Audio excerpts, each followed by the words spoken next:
Hello, George here. Well, the picture you're seeing now is a picture of the Araneta Coliseum, where we had the Israel Houghton and the new breed in the Planetshakers concert last night. For those of you who are boxing fans, this is where the famous boxing match between Muhammad Ali and George Frazier was fought, Thrilla in Manila. So this is a very, very old building, you know. I know it's at least even when I was in grade school back in the 60s, this was still around, and we had some basketball games here. Now it's mainly used as an event for concert and other public events. And there's a bigger stadiums being constructed in Manila now, but this one has a sense of history about it. It's the only Coliseum or circular-shaped arena in the Philippines.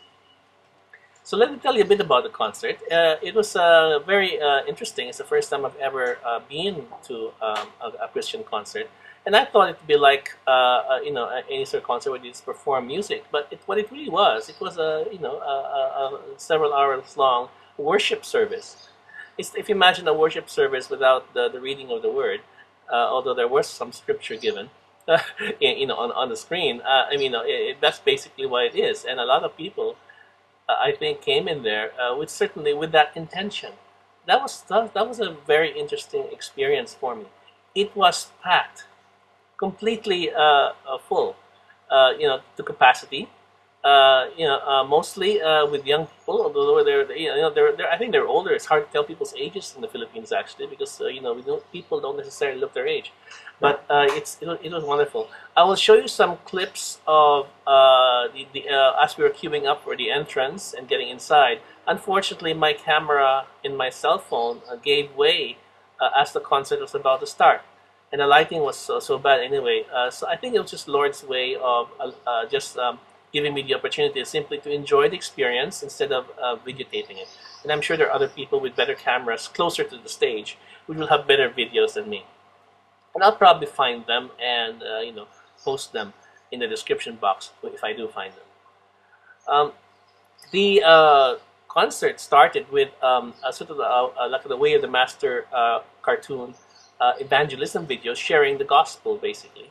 Which is nice, and it's nice how the people applauded after seeing the gospel presentation, and they were so excited. Somebody would just put in some a glass of water next to an instrument, or put a towel next to the instrument, and they were cheering already. They thought that the concert was about to start, and finally, as soon as the Israel Houghton came on, he was the first number. It was a double bill. Israel Houghton first, and then Planetshakers, and then them together. As soon as Israel came on, everyone stood up and they started, getting into the swing of things. It was Israel Houghton's first time in the Philippines, and he remarked at how he was surprised he hasn't been here before. And apparently the Filipinos have reputation about being the loudest worshippers in the world.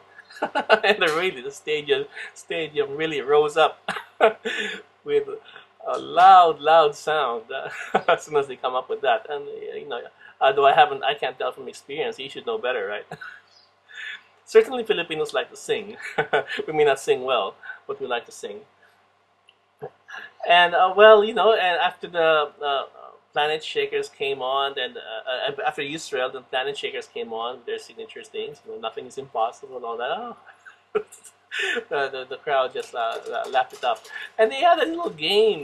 They had this little song they had, and the chorus. Everyone had to cheer at the end, and they had this contest on which side of the stadium would cheer the loudest. And my side of the stadium won in the end. It was really good.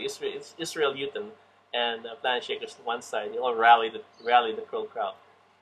The event was somehow gelled. I remember just before, while waiting for things to start, I sort of offered a prayer for the concert that people's life would be changed by it. I think many people did the same, because once the concert started, I felt the atmosphere changed. It was amazing. I think God was at work.